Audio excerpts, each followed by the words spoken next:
안녕하십니까. LA 향림교회 수요 잡담 시간에 대해서 말씀드리겠습니다. 오늘은 지난 시간에 우리가 이원론에 대해서 얘기했는데요.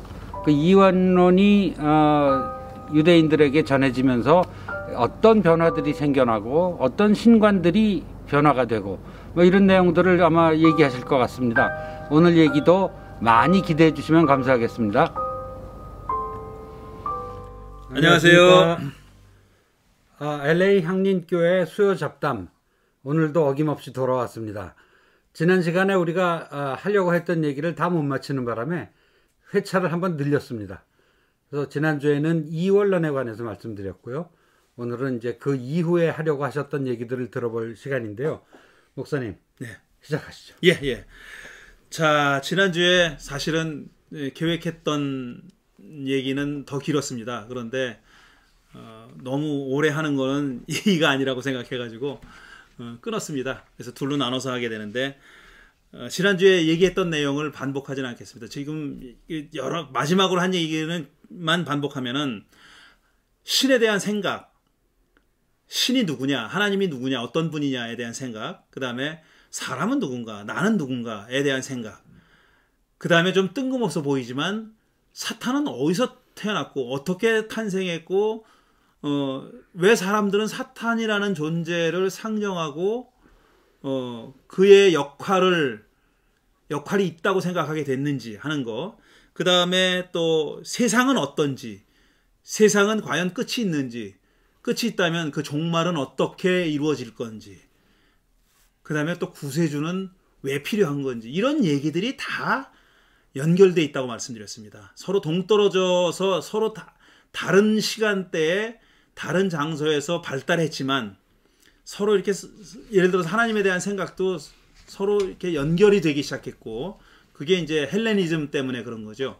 연결이 되기 시작했고, 사람에 대한 생각도 서로 동떨어져서 별개로 존재하던 생각이 이렇게 만나면서 서로 이렇게 첨삭이 된 거죠. 말하자면 필요 없는 부분은 이건 잘못됐구나 하는 것도 잘라내고, 여기서 받아들이고, 새로운 사상, 이게 맞네, 그럴듯하네, 그러면 받아들이고, 이렇게 돼가지고 다듬어졌고, 그 다음에 또 연결되기 시작했다는 얘기를 했습니다. 그래서 지금 말씀드린 여러 가지 선악이원론, 영육이원론, 신에 대한 생각, 종말론, 구세주, 사탄, 이런 것들이 다 하나로 연결되어 있는 그런 커다란 그림을 이루게 됐다는 얘기를 했습니다. 그 중에 오늘은 신에 대한 생각에 대해 얘기할 거예요. 하나님, 신을 사람들은 어떻게 생각해 왔느냐 하는 얘기를 하려고 합니다.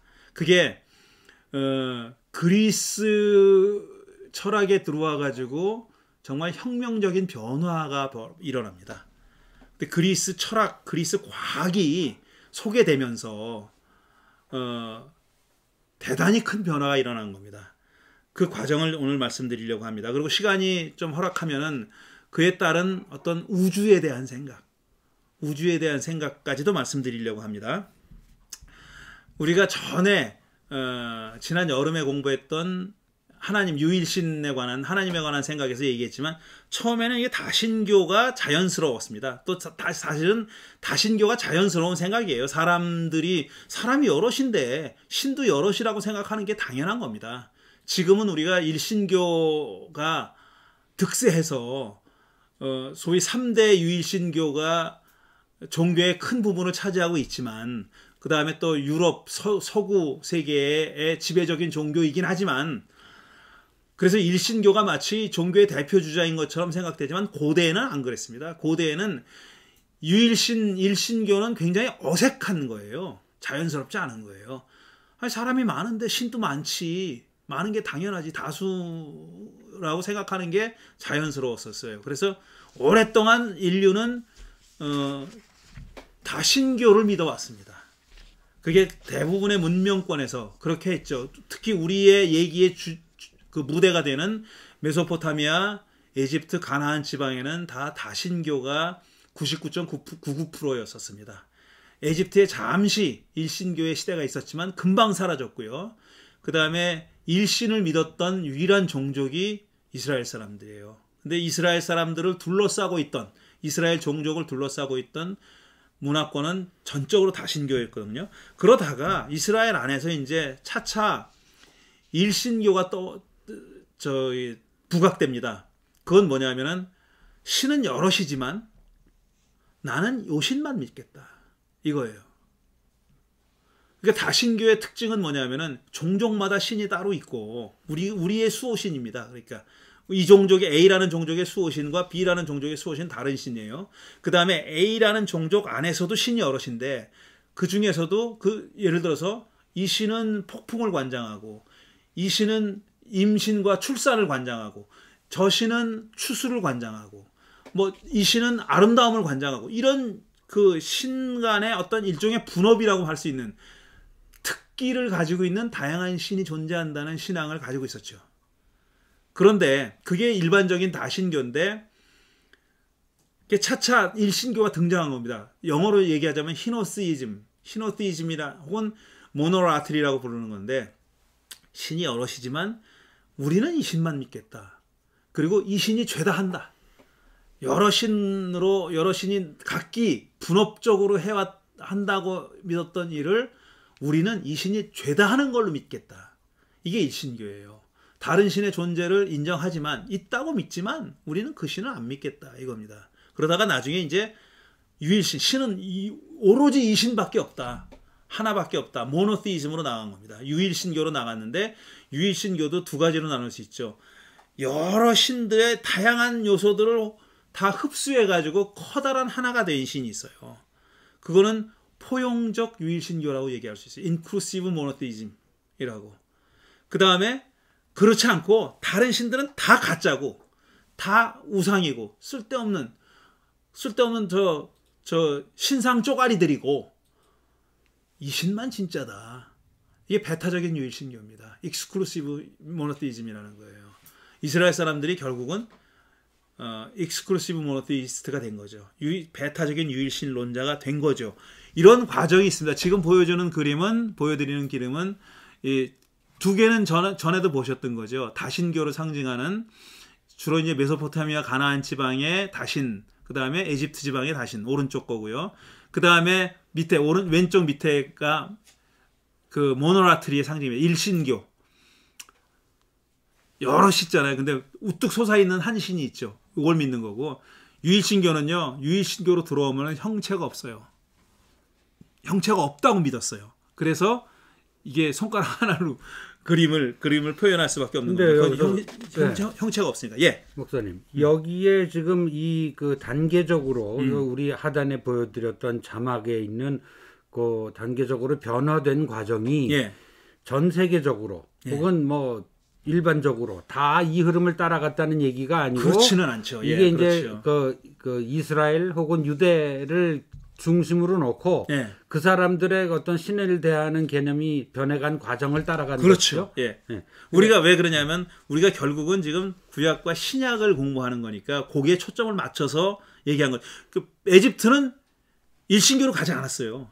그 다음에 메소포타미아, 아시리아나 뭐 페르시아까지 포함해가지고 아시리아, 바벨론 제국, 페르시아 제국까지 포함해가지고 거기에 유일신교로 가지 않았어요. 그 사람들은 자기네 종교를 계속 유지했습니다. 그리고 일신교로 갔다 그래도요, 포괄적인 유일신교로 간 거예요. 배타적인 유일신교로 간 게 아니라 다른 족속들을 예를 들어 큰 제국이 아시리아나 바벨론이나 큰 제국이 다른 족속들을 다 정복해가지고 그 정복해서 자기 한 나라의 제국을 이루잖아요. 그럼 그 정복당한 신들은 다 제국의 종교로 흡수됐어요.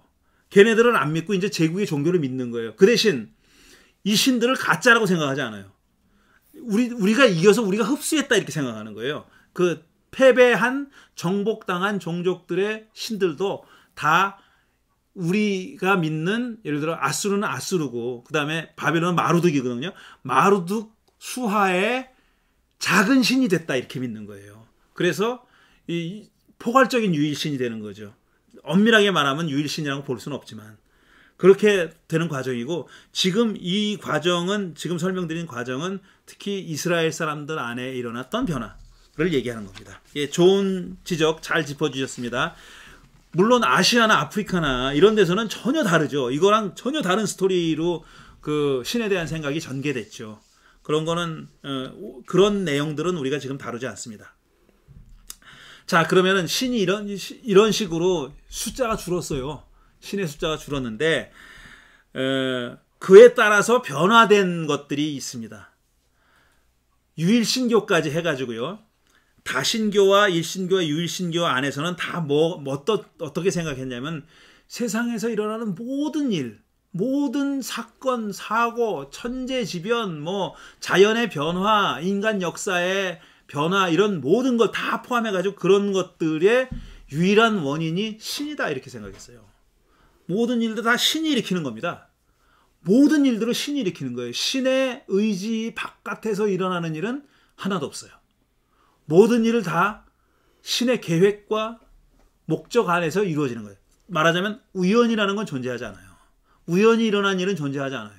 모든 일이 신의 섭리 속에서 이루어진다 생각했어요. 근데 다신교 사회에서 특징은 뭐냐면은 각각의 신들이 가지고 있었던 특기와 기능이 있거든요. 그런 역할들을 잘 하고 있다는 겁니다.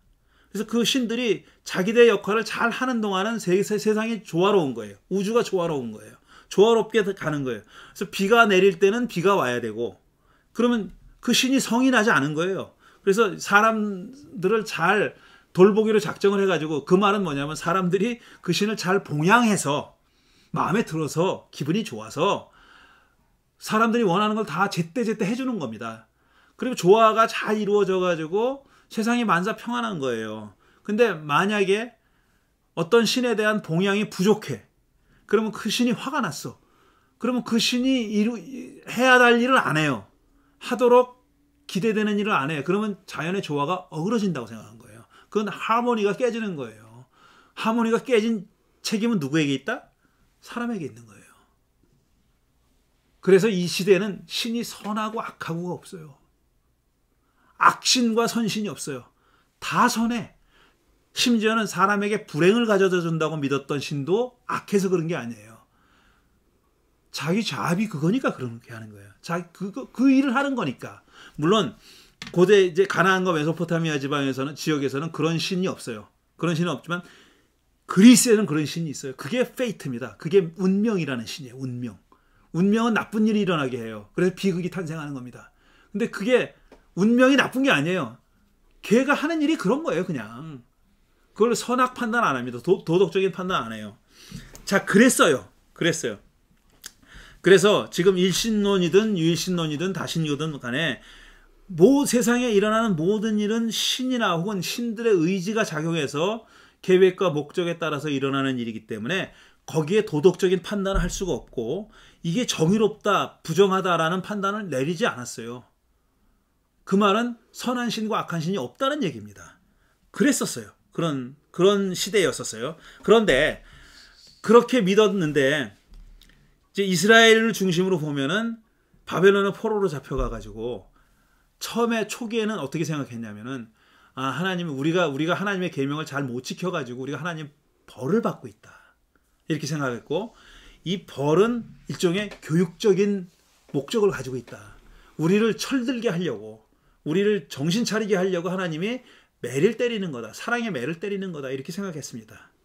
그런데 그 강도가 보통이 아니고 그 다음에 기간이 계속 늘어나는 거예요. 40년 정도면 해결되겠지. 한 70년 정도면 해결되겠지. 이렇게 생각했는데 거의 70년 지나가지고 다른 나라가 또 들어서네. 페르시아라는 나라가 들어섰어요. 그래가지고 또 주인만 바뀌었지 자기들은 여전히 식민지 생활하고 있는 겁니다. 페르시아 시대가 끝나나 보다 했더니 또 알렉산더가 들어와가지고 또 자기들을 괴롭히죠. 그 다음에 로마 제국이 들어와가 또 괴롭히죠. 그러니까 이놈의 정말 교육이라는 게 이렇게 길게 되면 교육이 아니지.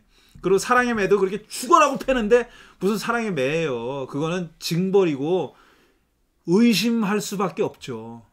우리가 여기 계신 분들 다 비슷하겠지만 이 영상을 보시는 분은 모르겠지만 중고등학교 때 엄청 맞고 자랐잖아요.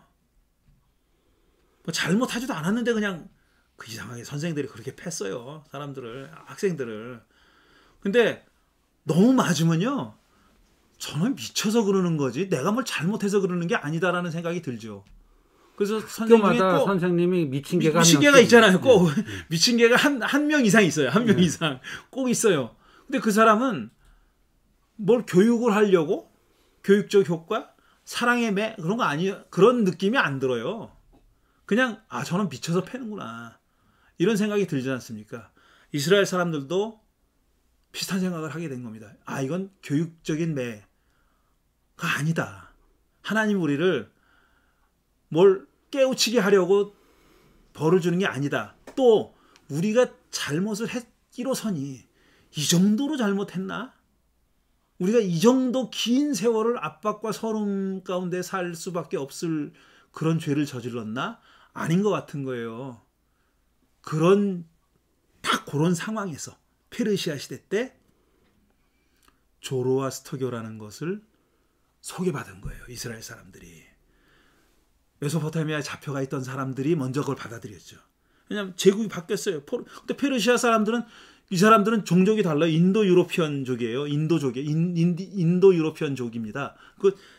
다 달라요. 다 달라. 그런데 이 사람들이 가지고 들어온 종교가 그 전에 바벨론 사람들이 마르둑을 섬기던 마르둑이라고 하는 제국의 신을 섬기던 그 종교랑은 생판 다른 걸 갖고 들어온 거예요.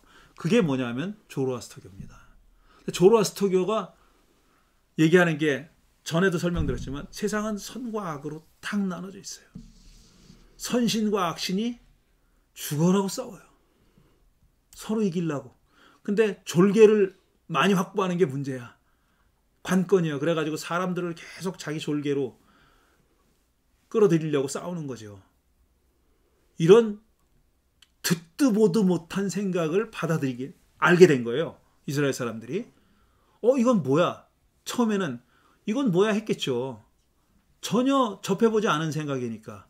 근데 자기들이 당하고 있는 고통, 그 고통을 생각해보면 이게 설명이 되는 거죠. 말이 되네?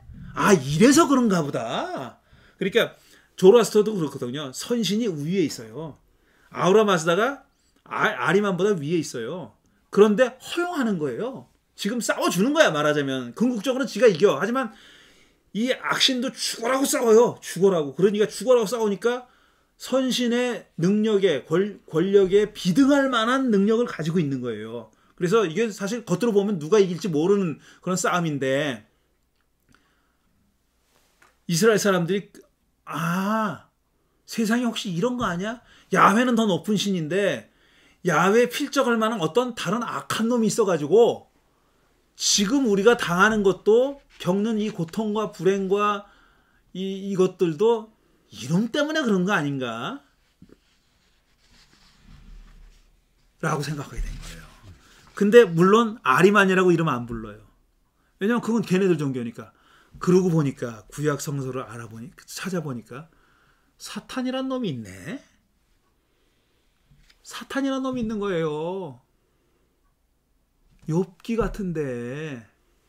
욥기는 후대의 문서입니다. 상당히. 근데 초기에 나타난 민수기나 이런 데 나타나는 사탄이 등장하잖아요. 사람의 대적자로서의 사탄도 있고 그 다음에 천상의 인물로서의 사탄도 있고 그렇잖아요. 근데 욥기는 그 사탄에게 굉장한 독특한 힘을 부여했어요. 뭐냐면 사람을 불행하게 만드는 힘을 부여한 거예요. 사탄이 야훼 하나님의 허락을 받아가지고 욥의 자식들 10명을 싹 다 죽여요.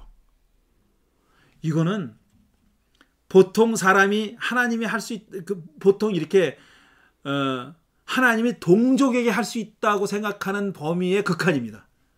그런 경우가 전에 없지 않아 있었어요. 모세 시대 때 있었지만 아무 잘못 없는 욥의 자식들을 10명이나 죽인다.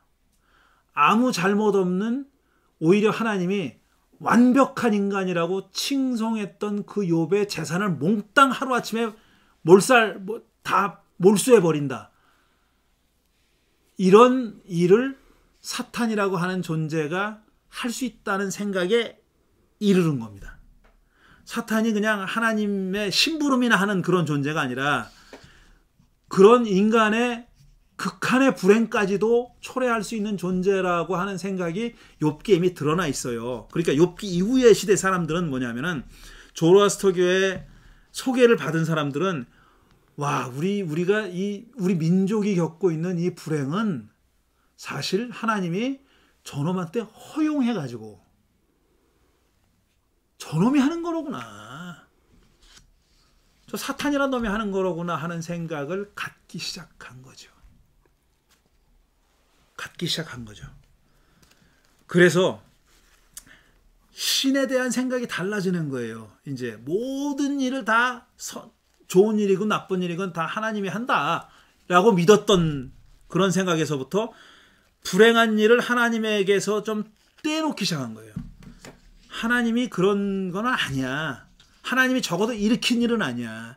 하나님이 묵인했을지는 몰라도 묵인할 수는 있지만 하나님이 직접 하신 일은 아니야. 직접 누가 했느냐? 저놈이 했어. 사탄이 했어. 라고 생각하게 된 겁니다. 그래서 그걸 좀 정리해서 말씀드리면 이런 겁니다. 고통이나 고난의 강도가 또 기간이 연장됨에 따라서 신이 과연 정의로운 분인가? 정의롭다면 어떻게 이런 일을 할 수 있는가라는 의문이 생겨났고 그걸 유식한 말로 신정론이라고 부릅니다. 그런 의문이 생겨났고 그러다 보니까 신은 이 세상에 존재하는 악과 어떤 관계에 있느냐? 신이 직접 일으킨 거냐? 아니면 신과 무관하게 일어나는 거냐? 아니면 신이 일정 정도 허락했기 때문에 허용했기 때문에 묵인하에 일어나는 거냐? 다양한 가능성을 생각하게 됐고요. 그 다음에 그러다 보니까 이 세상의 악은 어디서 온 걸까? 이 세상이 왜 이렇게 악한가? 이 세상에 왜 악이 존재하고 그건 어디서 왔고 어떻게 만들어졌나 하는 의문까지 질문에 대한 대답을 추구하기 시작한 거죠. 그 대답의 하나로서 나온 게 사탄입니다. 사탄을 인격화한 거죠. 어떤 악을 인격화한 거죠. 그러니까 악이 자기 의지를 가지고 계획과 목적을 가지고 뭔가를 하고 있다. 신이 마치 그렇게 하듯이 악도 그렇게 한다라는 생각에까지 이르게 된 겁니다. 인격화를 넘어서 거의 신격화가 그렇죠. 맞습니다. 신격화라는 말이 더 적당하죠. 그러니까 어떤 세력이나 에너지가 아니라 그 인격적인 존재로 만들었고 그 다음에 그걸 신의 위치까지 이렇게 상승시킨 거죠. 초능력적인 존재. 상승시킨 거죠. 거의 절대자에 비등할 만한 그런 그 권력을 힘을 가지고 있는 존재로까지 높이게 된 거죠. 자, 여기까지 얘기하고 그 다음에 그렇게 되면 또 하나 바뀐 것이 뭐냐면은 이 세계 우주에 대한 생각이 달라졌어요. 제가 지금 중동 지역을 중심으로 말씀드린다는 얘기를 다시 한번 드립니다. 고대 중동 지역의 사람들은 이 우주가 세상이 어떻게 이루어져 있다고 생각했냐면 3층이라고 생각했어요. 3-story structure라고 생각했어요. 3층의 구조를 가지고 있는 그런 세상이라고 생각했습니다. 지금 그림에서 보듯이 자 이렇게 지상이 있어요. 그 다음에 이렇게 기둥이 있어가지고 받치는 기둥이 있어요. 그 다음에 그 밑에 있는 거 다 물입니다. 물이고 그 위에 궁창이라고 하는 firmament라고 되어 있는 천장이 있어요. 천장. 도움이 있고 천장 위에는 또 물이 있어요. 궁창 위에 물이 있고 그 위에 어딘가에 신이 계시다 이렇게 생각하는 거예요. 어딘가에. 그게 다 신이라는 뜻이 아니라 그 신이 어디 있는지 모르지만 적어도 그 아래는 아니다. 그 위에 있다고 생각한 겁니다. 이렇게 이루어졌다고 생각했어요. 그러니까 3층짜리 구조를 가지고 있는 우주. 이게 메소포타미아 지방의 사람들이 가나안 포함해가지고 이스라엘 포함해가지고 가지고 있었던 세계관입니다. 평평해요. 일단 땅이 평평한 디스크 모양으로 되어 있어요. 디스크. 동그란 접시같이 그런 모양으로 되어 있고 그 기둥이 있고 그 밑에는 물이 있고 그래가지고 그 노아와 홍수 시대 때 이렇게 뚫고 나와요. 하늘에서만 떨어진 게 아니라 여기서 뚫고 나온다고 그렇게 표현되어 있거든요. 하늘에 있는 이 그 천장의 도움에 창문이 열려가지고 위에 있는 물이 쏟아진 거예요. 그게 노아 시대의 홍수입니다. 창문이 열려서 위에 있는 물이 막 쏟아졌고 그 다음에 밑에서도 이렇게 솟아올랐고 그래서 온 세상이 물에 잠겼다는 얘기거든요. 이런 세계관을 가지고 있어요. 그런데 아까 말씀드렸듯이 알렉산더 이후에 헬레니즘 문화하고 그리스 철학을 접하게 되면서 세계관의 변화가 생겼어요. 이런 3층 세계관이 make sense 하지 않다는 것을 알게 된 거예요. 그 누구 덕분에 알게 됐냐면 그리스 과학자들, 철학자들 덕분에 그게 알게 된 겁니다. 그 중에 가장 중요한 인물이 피타고라스입니다. 피타고라스의 정리의 그 바로 피타고라스인데, 피타고라스가 수학자이자 철학자이자 과학자인데요. 그가 알아낸 게 뭐냐면은 이 세상이 디스크가 아니라 스피어다. 구체다. 구로 됐다. 지금 지구같이 구체라는 걸 알아냈어요.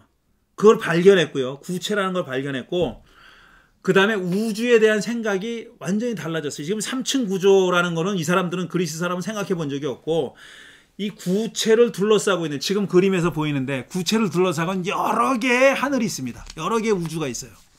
여러 개의 우주가 있고 8층으로 되어 있다고 생각했어요. 8개의 8층으로 되어 있는 구체가 지구로부터 점점 그 멀어지는 큰 지구가 있어요. 지구는 물질이지 않습니까? 점점 멀어질수록 물질에서부터 멀어진다고 생각했어요. 그리고 8층 바깥에 신이 존재하고 8층 바깥에 그게 신이다. 근데 그 신은 물질이 아니에요. 그러니까 눈에 보이지가 않아요. 눈에 보이지가 않고 물질도 아닌 어떤 물질과는 구별되는 다른 것으로 구성되어 있는 신이 이 광대한 8층 우주 바깥에 존재하고 있는데 그 크기는 무한하다고 생각했어요. 그러니까 물질이 아닌 겁니다. 그건 물질이라고 생각하는 단계를 넘어선 거예요. 그래서 신은 이로 인해서 신은 더 이상 물질로, 첫째로 물질로 이루어져 있지 않고, 피타고라스 이후에 그리스 과학자들이 우주를 상정한, 우주가 이렇다고 상정한 내용입니다. 그게 그에 따라서 신에 대한 생각이 이렇게 변하게 된 거예요. 그 전에는 창세기만 봐도 창세기 3장에서 하나님이 에덴 동산을 거닌다고 그랬잖아요. 거니는 소리를 듣고 아담이 숨었다 그랬어요. 자기가 벌거벗은 것이 창피해가지고 숨었다고. 그런 존재예요. 신이. 동산을 막 거닐기도 하고. 여러 번 얘기했지만 모세한테 야, 너 여기 숨어 있어. 날 보고 싶다고? 너 숨어 있어. 내가 내 손으로 네 눈을 가리고 있을 거야. 그리고 지나갈 거야. 그리고 지나가면 내 손을 뗄 테니까 내 뒤통수는 볼 수 있어. 이거예요. 구약성서 시대의 신, 그 다음에 메소포타미아, 에집트와 포함해가지고 전부 다 그 지역의 문명이 가지고 있던 신에 대한 생각은 물질적인 존재로서의 신입니다. 물질이에요. 영이라는 생각이 없었어요. 그들의 뇌리에는 영이라는 개념이 없었어요.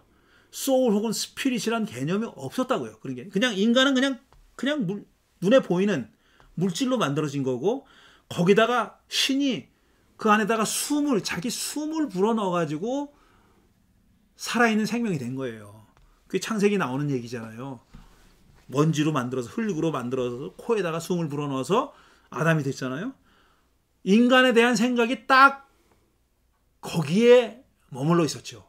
딱 그랬었죠. 그래서 물질이고, 철저하게 물질이고, 따라서 신도 물질 이외에 다른 것이라는 생각을 해본 적이 없어요. 물론 신이 사람과 똑같은 물질이라는 생각을 그렇게 하지는 않았을 것 같아요.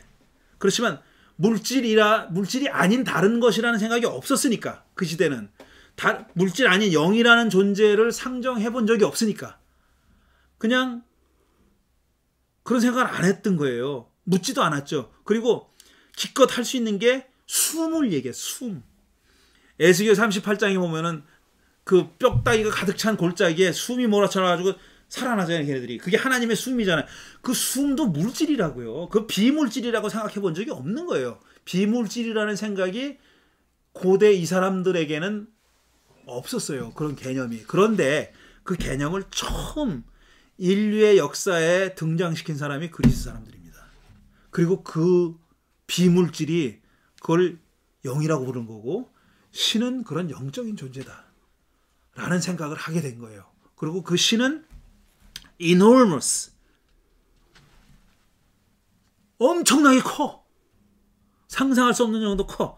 그 다음 beyond human comprehension, 인간의 이해를 뛰어넘는 존재. 우리 인간이 도저히 알 수 없는 존재라는 거고요. 어딘가에 숨겨져 있고 hidden and infinite behind the veil of the vastly distant eighth sphere잖아요. 그러니까 엄청나게 멀리 있는 여덟 번째 구체 바깥에, 여덟 번째 구체라는 베일 바깥에 존재하는 무한한 존재. 이게 신이에요. 그걸 이 사람들은 뭐라고 불렀냐면 모나드라고 불렀어요. 모나드라고 불렀습니다. 그걸 뭐라고 단일자라고 해석하죠. 단일자라고 번역해서 불러요. 철학적으로 단일자라고 부르는데 그 모나드는요. 그러니까 모나드의 뜻은 원 언론이에요. 하나밖에 없다는 뜻인데 사실 개수라기보다는 이게 우리말로 한이 이제 가슴에 풀린 한 말고 무한히 크다라는 한이 있잖아요. 그거예요, 바로. 그런 뜻이에요. 하나라는 개수가 아니잖아요. 한이라는 말에 한이라는 여러 뜻이 있지만 그 중에 하나가 개수 하나가 아니라 무한하다는 뜻이 있잖아요. 그거예요. 바로 이 단일자 모나드는 원이라는 뜻인데 사실은 원 언론이라는 뜻인데 그 말은 다수의 반대말인 원이 아니라 그것까지 포함하는 헤아릴 수 없는 immeasurable, 헤아릴 수 없는 무한한 infinite, 무한한 하나인 것. 그게 모나드입니다. 그런 생각을 해낸 족속이 그리스 사람들이에요. 근데 지금 여기까지 얘기는 이제 이게 그 중동 지방과 그 유럽을 기준으로 말씀하시는 그렇죠. 거죠? 그렇죠. 아시아 쪽에는 뭐 영이란 개념이 그 전부터 있었던 걸로. 여기서 말하는 영의 개념은 없었죠. 혼이 있어요. 혼은 이제 죽은 사람이 뭐 어떻게 하는 혼은 있어요. 그러니까 물질과 분리되는 어쨌거나 존재감이 있었잖아요. 그렇죠. 이런 몸과는 다른 어떤 혼은 있었죠. 그걸 귀신이라고 불렀죠. 혼백이라고 부르고. 근데 그거랑 다른 거예요. 그래서 혼백을 얘기하는 건 아니에요. 죽은 사람이 혼을 얘기하는 게 아니라 본래 처음부터 물질과는 다른 성격으로 이루어져 있는 그런 다른 존재를 얘기하는 겁니다. 영이라는 거는 그런 걸 얘기하는 거죠. 그런 신이 그러니까 저벅저벅 걸어다니는 신, 어떻게 코에다가 숨을 불어넣어준 그런 개념이 아닌 이런 무한자로서의 영적인 보이지 않는 인피니트한 무한자로서의 신을 상정했던 사람들이 그리스 사람이었고 그 그리스 사람들의 생각을 접했잖아요. 이제 유대 사람들이, 이스라엘 사람들이, 팔레스타인 사는 사람들이 그걸 접했단 말이에요. 그러고 나서 자기들이 가지고 있던 신관이 변화하기 시작한 거예요.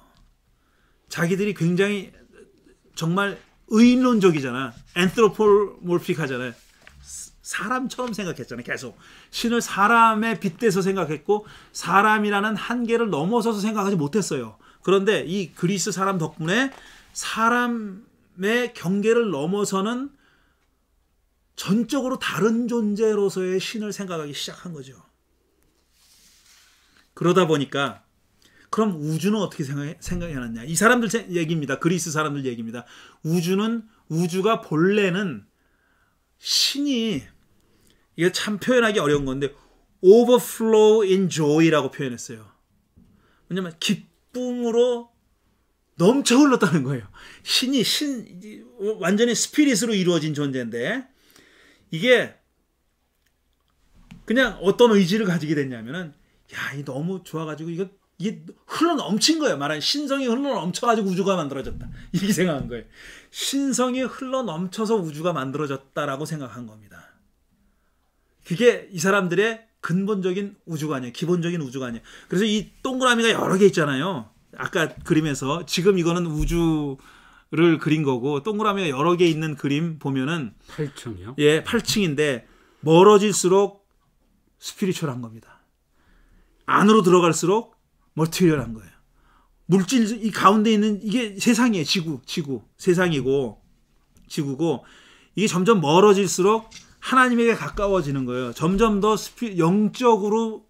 영적인 우주고 이 안으로 들어갈수록 점점 더 물질적인 우주라고 생각했던 거예요. 이게 어디서부터 바깥에서부터 넘쳐 흐른 거예요.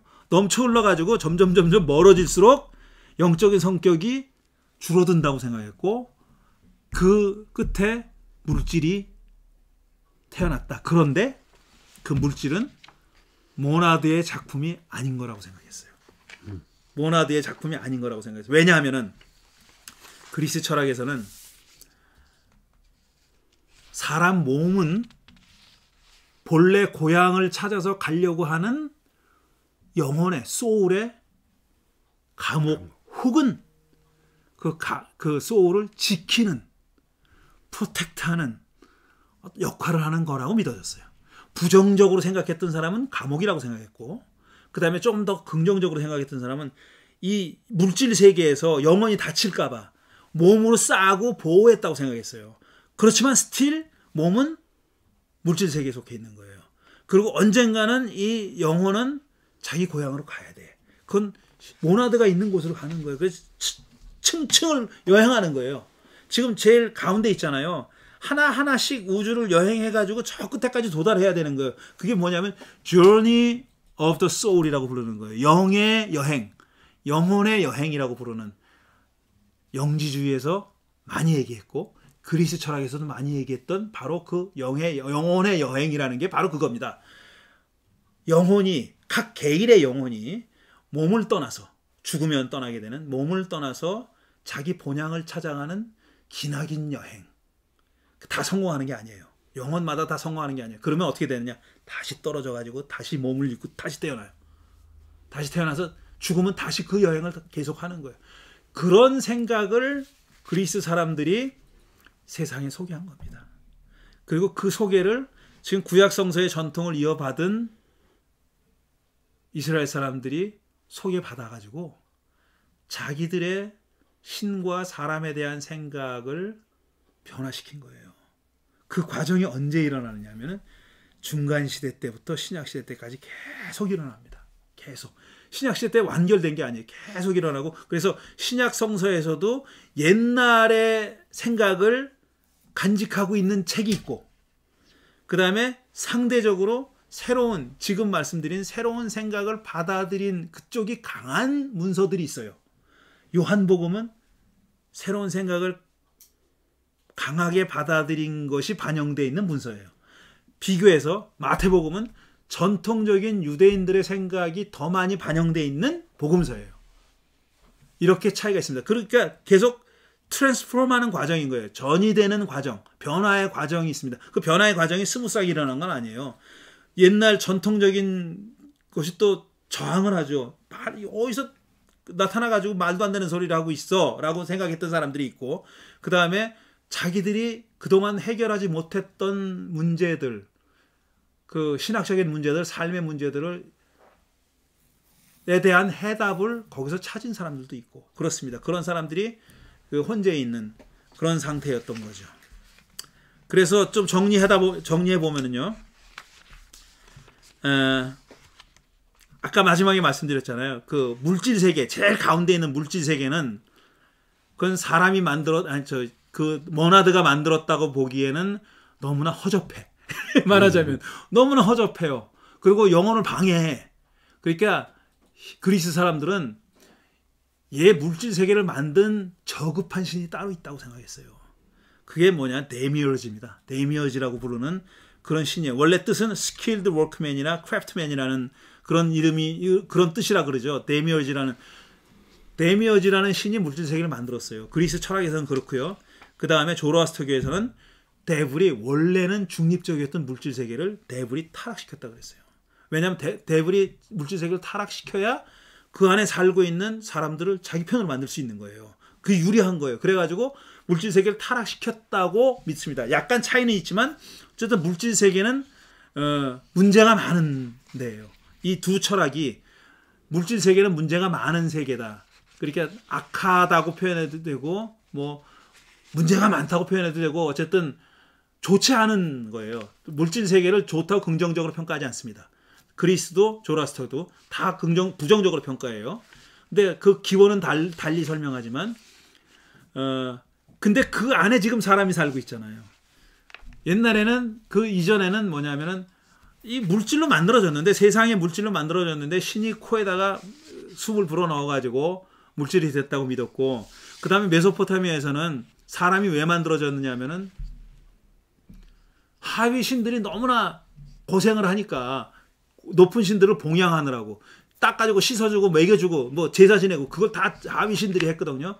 이 사람들이 불평을 한 거예요. 이 신들이 불평을 한 거예요. 아, 우리 죽겠다고 못하겠다고. 그러니까 야, 네 말이 맞다. 그럼 딴 놈한테 시킬게. 그러고 사람을 만들었어요.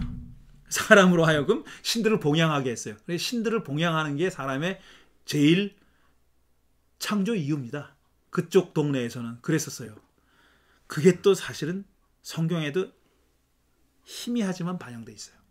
희미하지만 반영돼 있어요. 굉장히 희미하지만 반영돼 있는데 그런 물질 세계 속에 사람이 살고 있으니까 사람에 대한 생각도 사람이 누구냐, 사람이 어떻게 이루어졌느냐, 사람의 기원은 어디냐에 대한 생각도 달라졌어요. 그래서 근데 그 얘기는 다음번에 하도록 하겠습니다.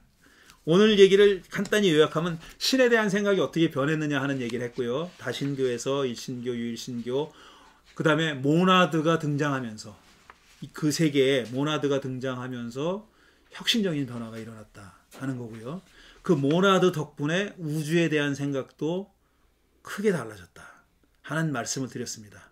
우주에 대한 생각이 많이 달라졌어요. 그냥 평평한 디스크로 생겨져 있는 3층의 우주가 아니라 지금 우리가 생각하는 많이 다르긴 하지만 구체로서의 지구, 그 다음에 계속 그 동심원 같이 영의 세계가 점점 확장되는, 그리고 그 맨 바깥에 무한한 인피니트한 신이 그걸 꽉 채우고 있다라고 믿었고, 그게 바로 모나드라는 생각까지도 소개됐고, 그 생각이 소개됨으로써 이스라엘을 포함해가지고 그 지역의 신에 대한 생각들도 많이 변했고요.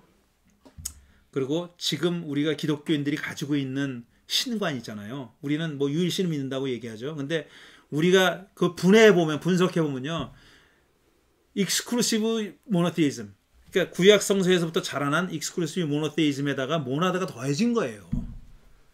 그 둘을 컴바인 해가지고 기독교인의 신관이라고 지금 얘기하고 있는 겁니다. 기독교인들이 그런 신을 믿고 있다고. 우리 눈에 보이지 않는다고 믿죠. 인피니트하다고 믿죠. 무한하다고 믿죠. 그게 다 우리가 이해할 수 없다고 믿죠. Beyond our comprehension이잖아요. 그런 것들이 다 사실은 모나드에서부터 비롯된 거고, 그게 그리스도인들의 하나님에 대해서 생각을 형성하고 있는 것이죠.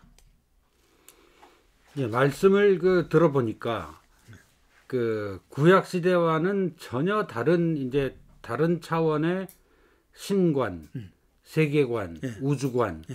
이런 것들이 이제 막 펼쳐지기 시작하는데, 예. 지금 현대 21세기를 살고 있는 우리들의 신관, 우주관과는 또 조금 그 차이가 다르죠. 뭐 그런 것이지만, 예. 그것이 그 구약 시대를 살았고 그 중간 시대를 거쳐오고 있던 유대인들에게는 엄청나게 혁신적이고 그 변화의 계기가 되는 그런 사조였을 것 같아요. 예. 그래서 그걸 통해서 우리 오늘 중간에도 말씀하셨지만 사탄의 재탄생이 있었고, 예. 뭐 이렇게 해서 이제 신약 시대에 접어들어가는 배경에 대한 연구가 대략 되어 가고 있는 것 같습니다. 네. 근데 이제 다음 시간엔 그럼 어떤 얘기를 우리가 하게 다음 되나요? 시간에는 이제 사람에 대한 얘기를 조금 해야 됩니다. 사람, 지금 간단하게 영혼과 육체, 영혼이라는, 사람이 영혼을 가지고 있는 존재다, 영적인 존재다라는 생각이 그리스 철학이 소개되기 전에는 없었어요. 우리 그 고대 중동 지방에는 그런 생각 자체가 없었습니다. 그런데 그게 도입되면서 사람이 육체와 영혼으로 구성되어 있다. 그 둘은 또 기원이 다르다. 영은 하나님에게서 비롯됐고 육은 세상에서부터 왔다. 그리고 세상으로 돌아간다. 이런 생각이 싹 텄고, 그게 어떤 과정을 거쳐서 그렇게 됐는지 하는 것을 살펴볼 거고요. 그 다음에 할 것은 본격적으로 사탄의 기원에 대해서 얘기할 겁니다. 사탄이라는 존재가 어떻게 탄생했는지, 어떻게 사람들의 인식 속에 확고하게 자리 잡게 됐는지 하는 얘기를 그 다음 시간에 할 거고, 분명히 그 두 가지만 얘기하면 또 시간이 끝날 것 같아요. 그래서 그 다음에는 미리 예고하자면은 이제 종말과 구세주. 세상이 멀쩡하잖아. 그럼 구세주가 필요 없어요. 세상이 잘 돌아가는데 왜 구세주가 필요해요? 근데 구세주가 필요하다는 얘기는 세상이 잘못 돌아가고 있기 때문이죠. 그렇게 믿었기 때문에 구세주가 필요한 거죠. 그럼 세상이 왜 잘못됐다고 생각했는지 이런 과정들을 더 얘기할 겁니다. 그래서 종말과 구세주에 대한 얘기를 마지막으로 할 건데요. 제가 여기서 이 대목에서 이실직고를 안 할 수가 없는데요. 제가 이 얘기를 어디서 갖고 왔느냐. 제가 주로 참고한 참고서가 있습니다. 바로 이 책입니다. The River of God이라는 책인데 이거 우리말로도 번역돼 있어요. 다음번에 제가 그 번역돼 있는 책 표지도 소개할게요. River of God이라는 그레고리 라일리라는 클레먼트 대학원의 지금은 신학대학원의 신약학 교수가 쓴 책입니다. 이분 책을 많이 쓰는 분은 아니에요. 근데 몇 권 썼는데 다 좋은데 저는 이 책이 제일 뭐라 그럴까 저한테 많은 것을 알려줬습니다. 그리고 이렇게 떨어져 있어서 서로 연결이 안 됐던 지식들 있잖아요. 그거를 이렇게 구슬에 꿰듯이 그 실로 구슬을 꿰듯이 그렇게 꿰게 만들어준 책이에요. 정말 인생 역작 뭐 몇 권 뽑자면은 뭐 서너 권 안에 들어가진 않더라도 몇십 권 뽑자면은 들어가는 책입니다. 제 인생에 있어서 영향을 준 책에 몇 번 읽었어요. 그리고 우리말로도 읽었는데 누가 빌려가서 안 갖고 오는데 어쨌든 기대하지 않겠습니다. 돌려받는 거 기대하지 않겠고 이 책에 나와 있는 내용을 제가 다른 내용을 조금 첨가해 가지고 소개하고 있는 겁니다. 제가 하는 얘기는 이 그레고리 라일리 교수가 기가 막히게 그 구슬을 꿰 가지고 make sense 하게 만든 그런 이론을 학설을 제가 소개하는 겁니다. 또 하나 기쁜 소식은 2권 있습니다. 왜냐하면 이 책을 못 찾아가지고 제가 한 권 또 샀어요. 이거 원하시는 분은 제가 한 권 드릴 수 있습니다. 예. 자, 오늘 강의 내용이 이렇게 변해가고 있구나, 우리가 그걸 지금 공부하고 있구나를 보기에 아주 그 적당한 내용이었던 것 같습니다. 근데 또 반대로 참 골치 아픈 얘기가 길고 많구나. 이걸 뭐 8층의 하늘이 어떻고 뭐 이런 걸 우리가 다 알아야 하나. 네. 뭐 이런 생각도 가지신 분이 있는 것 같아요. 있을 수 있죠. 그래서 다음 시간에는 이제 사람에 관한 얘기로 이제 좁혀 들어가고 있기 때문에 사람과 사탄. 예. 오히려 좀 더 우리가 직접적으로 느끼고 만질 수 있는 그런 얘기들이 될 수 있지 않을까. 예. 오늘은 그 배경을 이해하는 얘기로 좀 골치 아픈 얘기를 들으신 걸로 생각하시고 다 잊으시더라도 이 흐름만은 기억하셔가지고 다음 얘기에 참고하시면 참 좋겠습니다. 자, 그럼 우리는 다음 시간에 다시 만나도록 하겠습니다. 감사합니다.